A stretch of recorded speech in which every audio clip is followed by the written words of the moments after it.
Okay, तो अगर हम अगले क्वेश्चन की बात करें बेटा, तो ये क्वेश्चन जो है या ये कॉलम जो है वो लीच एटलियर्स प्रिंसिपल पे बेस्ड है, क्योंकि आप ध्यान से देखिए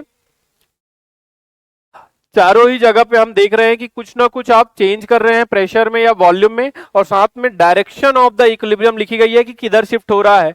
दैट मींस ये लीच एटलियर्स पे बेस्ड क्वेश्चन है। आइए एक एक करके चेक करते हैं इसके करेक्ट ऑप्शंस।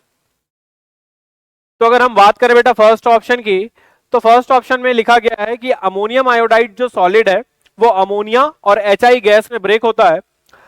अब अगर आपने प्रेशर को इंक्रीज कर दिया इक्विलिब्रियम में तो क्या होगा? हमें पता है कि जब भी हम प्रेशर को इंक्रीज करते हैं, जब भी हम एक स्टेबलाइज्ड इक्विलिब्रियम में प्रेशर को इंक्रीज करते हैं, रिएक्शन जो होती है वो कम मोल्स की तरफ शिफ्ट होती है। रिएक्शन जो है वो कम गैसियस मोल्स की तरफ शिफ्ट होती है। तो अगर हम इस क्वेश्चन में बात करें तो रिएक्टेंट्स की तरफ जो गैसियस मोल्स है बेटा वो 0 है, क्योंकि अमोनियम आयोडाइड सॉलिड है, और प्रोडक्ट्स की तरफ जो गैसियस मोल्स हैं वो 2 है। तो प्रेशर बढ़ाने पे जो रिएक्शन है अगर वो कम गैसियस मोल्स की तरफ शिफ्ट होती है, यानी कि ये रिएक्शन बैकवर्ड शिफ्ट होगी, तो फर्स्ट जो ऑप्शन है या फर्स्ट जो इक्विलिब्रियम है इसमें हमें बैकवर्ड शिफ्ट दिखाई देगा, यानी कि इसके लिए करेक्ट ऑप्शन जाएगा आर, बैकवर्ड शिफ्ट। अगर हम बात करें सेकेंड ऑप्शन की, तो बेटा for the equilibrium N2 + 3H2 gives 2 ammonia, volume is increased at equilibrium. Again बेटा हमें पता है कि जो प्रेशर है और वो वॉल्यूम के इनवर्सली प्रोपोर्शनल चलता है। तो अगर आपने वॉल्यूम को इंक्रीज किया है यानी कि आपने प्रेशर को क्या किया है? डिक्रीज। अगर आपने वॉल्यूम को इंक्रीज किया है दैट मींस आपने प्रेशर को डिक्रीज किया है, और प्रेशर को डिक्रीज करने पे रिएक्शन जो मोर मोल्स होते हैं, मोर गैसियस मोल्स होते हैं, उधर शिफ्ट होती है।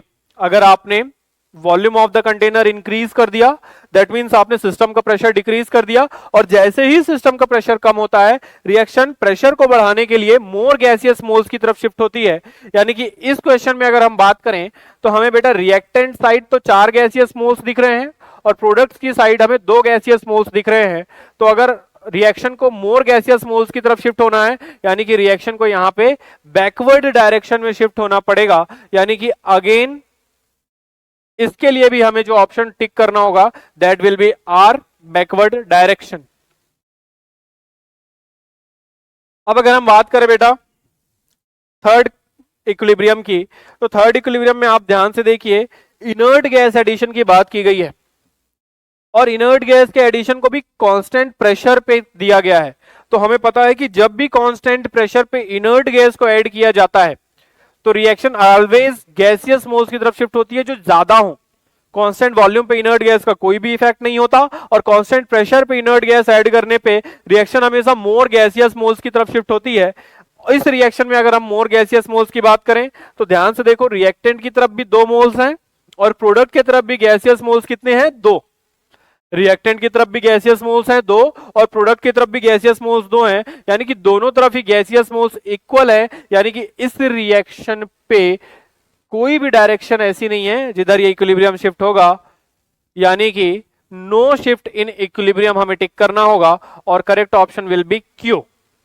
तो सी के लिए हमें टिक करना होगा क्यू। और अगर हम बात करें बेटा चौथे इक्विलिब्रियम की, अगर आप इस इक्विलिब्रियम में एक Cl2 को रिमूव करोगे, अगर आप इस इक्विलिब्रियम में Cl2 को रिमूव करोगे बेटा, तो जैसे जैसे Cl2 की कंसंट्रेशन कम होगी इसे बढ़ाने के लिए इक्विलिब्रियम फॉरवर्ड शिफ्ट होगा, यानी कि हमें डी के लिए टिक करना होगा P।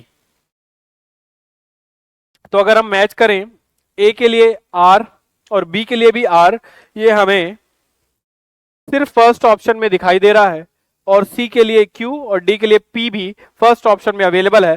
तो इस कॉलम का जो करेक्ट ऑप्शन होगा या जो करेक्ट आंसर होगा दैट विल बी ए।